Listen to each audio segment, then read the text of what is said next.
Hello, this is Deepak Makhan. Welcome to Guruman learning institute.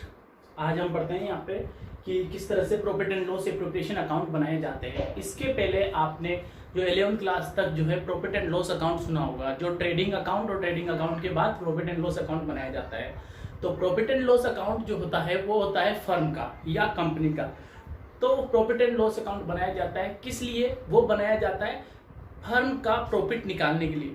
ठीक है, firm का प्रॉफिट निकालते हैं हम, एक्सपेंसेस को डेबिट करते हैं और इनकम को क्रेडिट करते हैं। और उसी तरीके से फर्म के प्रॉफिट को जो आता है उसको हम यहाँ पे जो है प्रॉफिट एंड लॉस अकाउंट में शो करते हैं। बट उस प्रॉफिट एंड लॉस को, जो प्रॉफिट आया है या लॉस आया है, उसको पार्टनर्स में कैसे डिस्ट्रीब्यूट करना है, उसके लिए हमें बनाना पड़ता है profit and loss appropriation account. और ये profit and loss appropriation account जो है वो इस तरह से बनाया जाता है। इसका भी सेम फॉर्मेट होता है। एक्सपेंसेस जो होते हैं फर्म के वो डेबिट साइड पे होते हैं और जो इनकम होती है वो क्रेडिट साइड पे होती है। जिस तरह से अपन देखते हैं यहाँ पे सबसे पहले आता है बाय प्रॉफिट, तो क्रेडिट साइड पे by profit and loss account. तो प्रॉफिट एंड लॉस अकाउंट ये वो प्रॉफिट है जो हमारे को नेट प्रॉफिट से जो बैलेंस मिला है, नेट प्रॉफिट से हमें जो भी बैलेंस मिला है वो यहाँ पे आएगा। उसके बाद हमारे को अगर प्रॉफिट का बैलेंस डेबिट प्रॉफिट हुआ तो इधर आएगा और लॉस हुआ तो इधर आएगा। ठीक है, यहाँ पे डेबिट हुआ तो ये, प्रॉफिट हुआ तो ये और क्रेडिट हुआ तो ये बैलेंस बीडी मैंने यहाँ पे लिखा है। अदरवाइज यहाँ पे भी आप प्रॉफिट एंड लॉस अकाउंट ही लिख सकते हो। ठीक है, अब उसके बाद अपन सबसे पहले बात करते हैं यहाँ पे कि प्रॉफिट आया। प्रॉफिट के बाद जो है यहाँ पे नेक्स्ट टर्म आती है कि अपने को पार्टनर्स को क्या क्या रेम्यूनरेशन, सैलरीज, इंटरेस्ट जो जो देना है वो यहाँ इधर आता है। जैसे हमने पार्टनर्स को कैपिटल पे इंटरेस्ट दिया तो कैपिटल पे जो इंटरेस्ट दिया जाएगा वो यहाँ पे डेबिट साइड पे आएगा। फिर जो सैलरी दी जाएगी वो यहाँ पे डेबिट साइड पे आएगी। कमीशन दिया जाएगा तो वो भी डेबिट साइड पे आएगी। उसके बाद अगर कोई फंड जो नेट प्रॉफिट में से बचा है उसको अगर रिजर्व बनाना है फ्यूचर में काम लेने के लिए तो वो रिजर्व्स के लिए भी यहाँ डेबिट साइड पे आएगा। इसके बाद अपन यहाँ पे देखते हैं ये इंटरेस्ट ऑन ड्रॉइंग। तो अगर कोई ड्रॉइंग की है पार्टनर्स ने और उसके ऊपर इंटरेस्ट दिया जाना है तो उस इंटरेस्ट को जो है यहाँ पे इस साइड पे क्रेडिट साइड पे आएगा।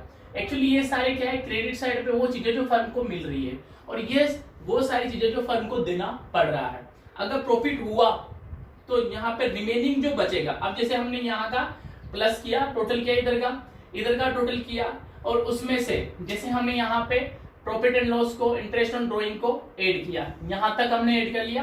प्रॉफिट की कंडीशन में अगर बैलेंस प्रॉफिट में होता है, नेट प्रॉफिट होता है, तो प्रॉफिट एंड लॉस का बैलेंस, इंटरेस्ट ऑन ड्रॉइंग, यहाँ पे अपन टोटल करेंगे। टोटल किया, यहाँ पे ये कंडीशन नहीं होगी, मतलब यहाँ लॉस वाली कंडीशन नहीं होगी। Interest on capital, salary, commission, reserves, इनका टोटल किया, जो भी आया उसको इस टोटल में से हम माइनस करेंगे। जब माइनस किया तो रिमेनिंग जो बैलेंस रहेगा उसको हम डिवाइड करेंगे बैलेंसिंग, उसको बैलेंस शीट भी बोलते हैं। और प्रॉफिट एंड लॉस अकाउंट में हम उसको, मतलब उसको जो प्रॉफिट हुआ हमारा, क्योंकि जो रिमेनिंग बचा ये हमारे एक्सपेंसेस हो गए और ये हमारा इनकम हो गई। अब इस इनकम में से हमने एक्सपेंसेस को लेस किया। लेस करने के बाद हम यहाँ पे जो है, जो हमारे पास बैलेंस शीट बचा यानी प्रॉफिट बचा लास्ट का, उसको हम क्या करेंगे, डिवाइड करेंगे। किसको डिवाइड करेंगे? पार्टनर्स को डिवाइड करेंगे और वही हमारा बैलेंसिंग फिगर रहेगा। तो वो इस तरह से हम डिवाइड कर देंगे। लेकिन अगर कंडीशन जैसे लॉस की हुई, कंडीशन अगर लॉस की हुई तो फिर उस कंडीशन में हमें क्या करना है कि ये कंडीशन नहीं रहेगी, मतलब प्रॉफिट वाली कंडीशन नहीं रहेगी। उसमें क्या करेंगे अपन कि ये डेबिट साइड पूरी टोटल किया अपन ने, डेबिट साइड, और उसमें ये भी कंडीशन नहीं रहेगी क्योंकि प्रॉफिट की कंडीशन में रहेगी।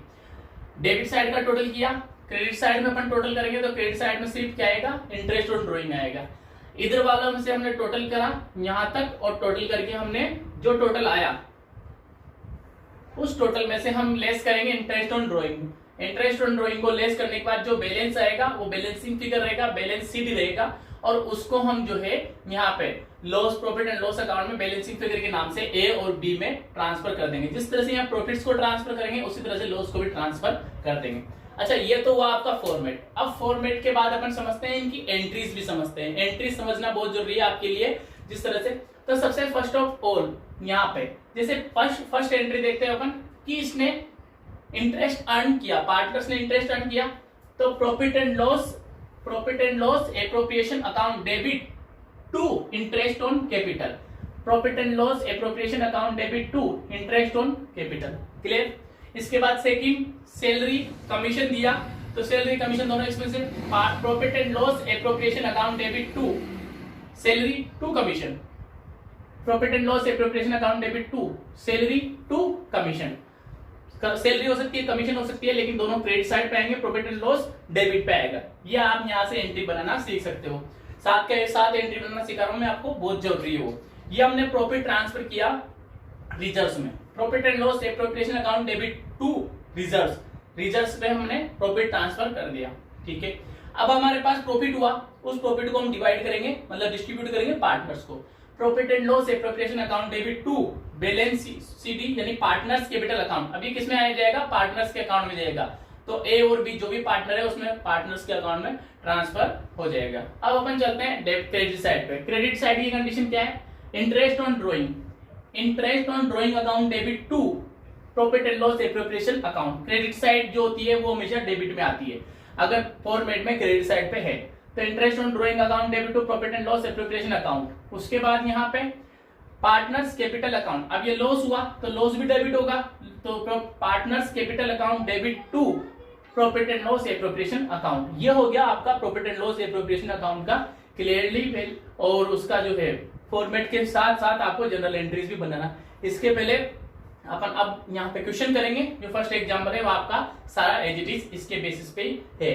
अब अपन देखेंगे कैपिटल अकाउंट्स कैसे बनते हैं और कैपिटल अकाउंट्स के फॉर्मेट कैसे बनता है, उसकी जनरल एंट्रीज, और उसके साथ साथ जो है हम यहाँ पर पढ़ेंगे। अब नेक्स्ट क्वेश्चन करेंगे सेकंड नंबर का। ओके।